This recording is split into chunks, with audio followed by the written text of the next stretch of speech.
নবী আমার রাত্রিবেলা ঘুমায়, নবী ঘুমায়, রাত্রিবেলা কান্নার আওয়াজ শুনতে পায়। কান্নার আওয়াজ শুনে রাহমাতুল লিল আলামিন আর ঘুমায় না। রাহমাতুল লিল আলামিন ঘর থেকে বাগির হয়ে গিয়েছে। কোথায় থেকে কান্নার আওয়াজ আসে? রাহমাতুল লিল আলামিন ঘর থেকে বাগির হয়ে গিয়েছে। মানুষ দেখা যায় না,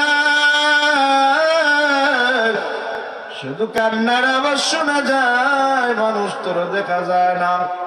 রাহমাতুল লিল আলামিন কান্নার আওয়াজ শুনে শুনে মায়ার নবীর সামনের দিকে অগ্রসর হয়। মসজিদে নববীর জানালার দিকে তাকায় দেখি এমন একজন মানুষ দাঁড়া আছে, মানুষেরও চেনা যায় না, শুধু দাঁড়ায় দাঁড়ায় তেলাওয়াত করছে আর শুধু চোখ বেয়ে হাউমা করে কান্না করে, কিন্তু মানুষ চেনা যায় না। কে কান্না করে মানুষ চেনা যায় না, চেহারাটাও পর্যন্ত দেখা যায় না।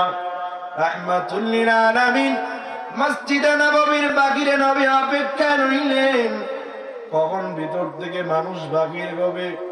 আবার হযরতে আবু বকর সিদ্দিক রাদিয়াল্লাহু তাআলা সালাম ফিরে মসজিদে নববী থেকে বাহির হয়েছে। আল্লাহর নবীকে দেখে হতভম্ব হয়ে গেলেন আবু বকর। এত রাত্রিতে আবু বকর আসার কথা না, এত রাত্রিতে নবী মসজিদে নববীতে আসার কথা না।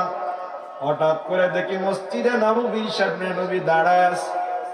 রাহমাতুল লিল আলামিন জিজ্ঞাসা করে আবু বকর, আবু বকর চেনা যায় না? তাহাজ্জুদে দাঁড়ায় দাঁড়ায় তুমি কান্না করছো,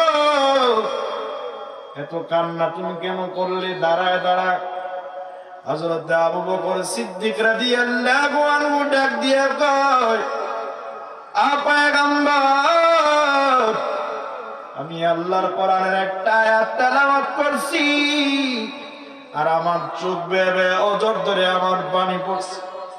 আল্লাহর নবী ডাক দিয়া কয়, আবু বকর, কি এমন আয়াত রে আবু বকর তেলাওয়াত করেছ আর অজর ধরে ধরে কান্না করছ? হযরত আবু বকর আয়াত তেলাওয়াত করে, ইন্নাল্লাহা আশতারা মিনাল মুমিনিন আনফুসাহুম ওয়া আমওয়ালাহুম বিআন্না লাহুমুল জান্নাহ। আল্লাহ নবী রাহমাতুল লিল আলামিন নবী ডাক দিয়ে যায়, এরে আবু বকর, এই আয়াতটা তো বড় মুমিনের জন্য সুসংবাদ। আবু বকর, আয়াত কান্নার কথা না, আয়াত তো বড় সুসংবাদ দিয়ে কান্নার কথা না তো। হযরত আবু বকর বলে, রাহমাতুল লিল আলামিন, ওগো আল্লাহর পয়গম্বর, আপনি জানেন আমি কাপড় ব্যবসায়ী, বাজারে আমার কাপড়ের দোকান আছে। আমি আবু বকর একজন কাপড় ব্যবসায়ী।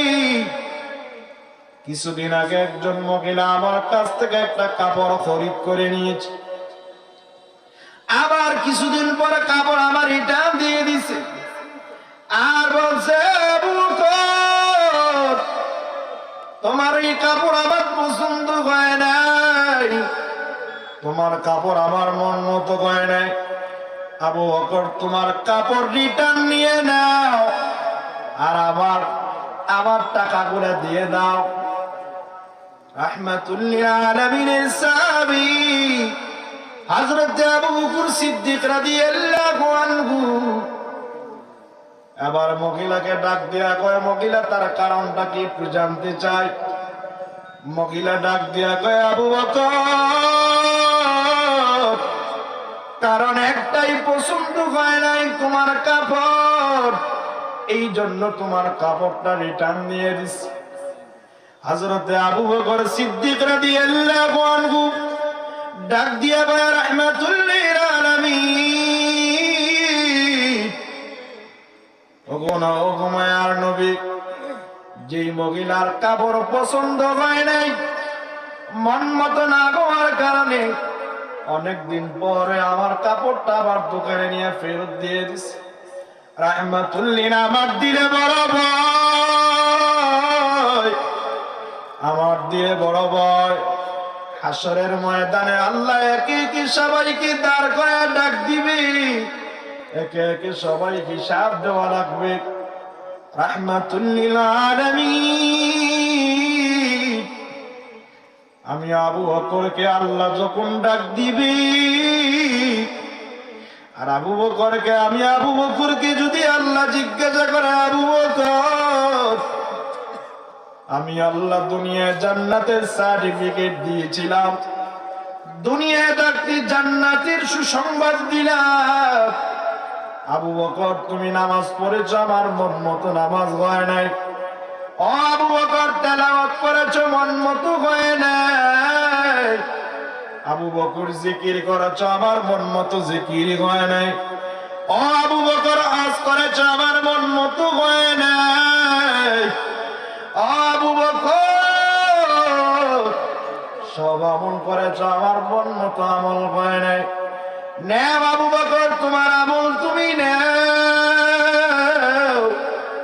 তোমার আমল নিয়ে তুমি জাহান্নামে চলে যাও। ও রাহমাতুল্লিল আলামিন নবী,